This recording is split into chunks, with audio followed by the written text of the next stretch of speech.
더위가 본격화하면서부터 어느새 거리엔 마스크 쓴 사람들이 사라졌습니다.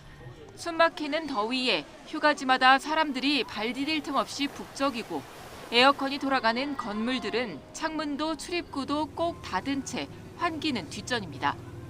이러는 사이 코로나19 확진자는 가파르게 상승했습니다.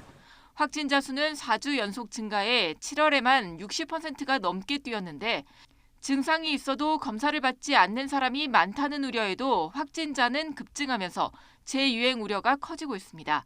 시간이 지나면서 다시 면역력이 떨어졌고 현재 우세종인 XBB 1.5의 면역 회피가 뛰어난 데다 방역도 완화된 영향인데 전문가들은 현재 유행 규모가 지난 겨울과 비슷한 수준이라고 판단합니다. 다행히 위중증화율이나 사망률은 안정적이지만 감염자가 급증하면 고령자 등 취약계층의 피해도 커질 수밖에 없어서 경계해야 합니다. 지금 현재 치명률이 0.03%입니다. 이것은 뭐 독감과 크게 차이가 나지 않고 오히려 독감보다 약간 낮은 편인데 그런데 독감과 많이 다른 점은 고령층의 경우에 있어서는 굉장히 위험하다는 것이죠. 코로나19 확산세는 이르면 다음 달 발표될 코로나 감염병 등급 하향 조정에도 변수가 될 전망입니다. 감염병 4등급으로 조정 시 대형 의료기관이나 요양원 등 감염 취약시설에서도 실내 마스크 착용 의무가 권고로 바뀌는 데 대한 우려가 크기 때문입니다. 때문에 감염병 등급 완화에 앞서 고령자와 취약시설 입소자 보호 방안 등을 좀 더 고민하고 10월 XBB 변이 기반 새 백신 접종 시 고령층 접종률을 올리기 위한 강력한 유인책도 필요하다는 지적입니다. YTN 김현아입니다. 이제 본격적인 휴가철 앞두고 있지 않습니까? 네. 유행이 더 심해지는 건 아닌지, 확진자 수가 더 늘어나는 건 아닌지 의료계에서도 좀 그렇게 전망하고 계세요? 예, 여름철이 되다 보니까 제일 걱정하는 건 많이 덥다 보니까 그래도 고위험군들이 마스크를 어느 정도는 꽤 봄까지는 착용을 했었는데 여름 되기 시작하면서 이제 노인정이나 이런 데서도 이제 마스크 착용 다 안 하시는 상황들이 돼서 이제 많이 더워져서 그런 것 같은데 그런 부분들이 상당히 영향을 끼칠 것 같고요. 예. 근데 오히려 이제 휴가철이 되면 많은 사람들이 이제 여기저기 분산이 되다 보니까 오히려 집중적으로 막 일하면서 뭐 학교 가고 뭐 이러면서 감염되는 이제 그 시설이라든지 직장 내 집단 발병은 오히려 좀 줄어들 수도 있겠지만 오히려 지금까지 유행을 안 하던 지역에 사람들이 가서 유행을 시키니까 특히 고령층이 많은 그런 농촌 지역이라든지 이런 쪽에서는 오히려 이런 유행 자체가 오히려 이제 지방으로 퍼지면서 고위험군들이 더 많이 감염되는 사례들로 인해서 이제 이런 중증 환자나 사망자가 늘어날 수 있는 부분들은 여름철 휴가철에 좀 상당히 우려되는 부분입니다. 아, 그렇군요. 그러니까 피서객들이 많이 몰리는 그 지역의 고령층들 특히 네. 조심해야겠다. 네. 예, 이런 말씀이셨고요.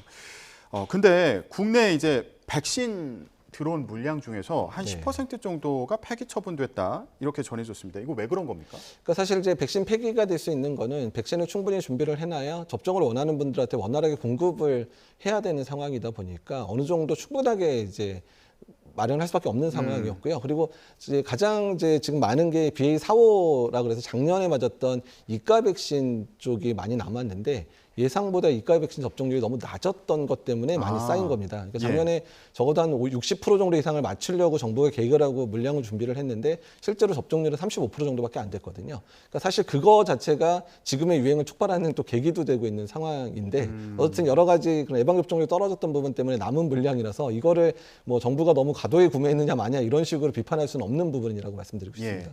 이제 가을, 겨울 되면은 백신 또 맞아야 되는 거예요? 어떻게 보세요? 예, 그래서 올해 이제 접종 계획에 어느 정도 이제 가닥이 잡혔는데요. 현재 XBB 계열의 변이들이 유행을 하다 보니까 XBB 1.5에 대한 이제 백신이 준비되고 있고, 그래서 올해 인플루엔자 예방 접종이 본격 시작되는 10월 이후에 코로나19 예방 접종도 거의 동시에 시행을 하게 될 것 같습니다. 그래서 주된 권고 대상은 이제 고위험군들 대상, 그러니까 60세 이상이라든지 60세 미만의 만성 질환을 가진 분들, 면역 저하자들 이런 분들 중심으로 접종을 하도록 권고를 할 것 같고요. 일반인들은 자 본인이 접종을 원하면 이제 접종을 올해까지는 무료로 일단 접종이 될 거로 생각하고 있습니다. 그렇군요. 자, 지금 코로나19 환자가 느는 그 상황에 대해서 얘기를 해봤는데 이것도 문제인데 또 다른 문제가 있습니다. 보여주시죠. 네, 중요한 건 꺾이지 않는 독감. 네, 아니 지난 가을에 시작된 독감 유행이 아직도 안 끝났다 그래요? 예, 어떤 상황입니까? 이제 코로나19의 일종의 이제 풍선 효과라고 볼 수 있는데요. 그 코로나19 3년 동안 코로나19 때문에 마스크도 열심히 쓰고 여러 사회적 거리 두기라든지 또 사람 간의 모임이 없다 보니까 3년 동안 독감 유행을 안 했습니다. 3년 동안 안 걸렸다 보니까 집단 내 우리나라 전체 사람들 중에서 독감에 걸릴 수 있는 사람 수가 많이 늘어나게 된 상황이 되다 보니까 그러니까 유행 상황 자체가 예전과는 전혀 다른, 그러니까 정말 저희도 지금 이제 경험한, 거의 처음 경험하는 거죠. 저도 감염내과 의사가 되고 나서. 그래서 작년 겨울부터 이제 올해 지금 여름까지 계속 유행을 하는 상황인데요. 예. 다만 이제 약간 이제 걸리는 바이러스 종류는 조금 바뀌고 있습니다. 예전에는 주로 H3N2, 지금도 H3N2가 가장 메인이긴 한데 B형이라든지 H1N1까지 같이 유행을 하면서 계속해서 유행이 뭐 살짝 올라갔다 떨어졌다 하면서 여름까지 지속되는 상황이고요. 일종의 코로나19의 풍선 효과가 지금 이제 본격적으로 나타났다 보시면 될 것 같습니다. 예.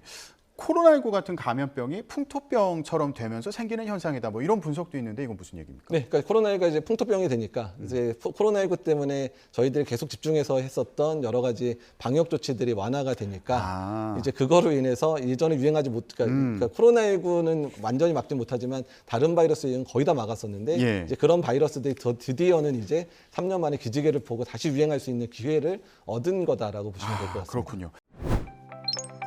YTN 뉴스를 더 많이 보고 싶으시다면 여기 구독 버튼을 눌러주세요. 추천 영상도 누르면 바로 재생됩니다. 또 뉴스 속보 알림을 받고 싶으시면 휴대폰에서 YTN 앱을 다운로드해보세요. 늘 저희 YTN 뉴스를 시청해주셔서 감사합니다.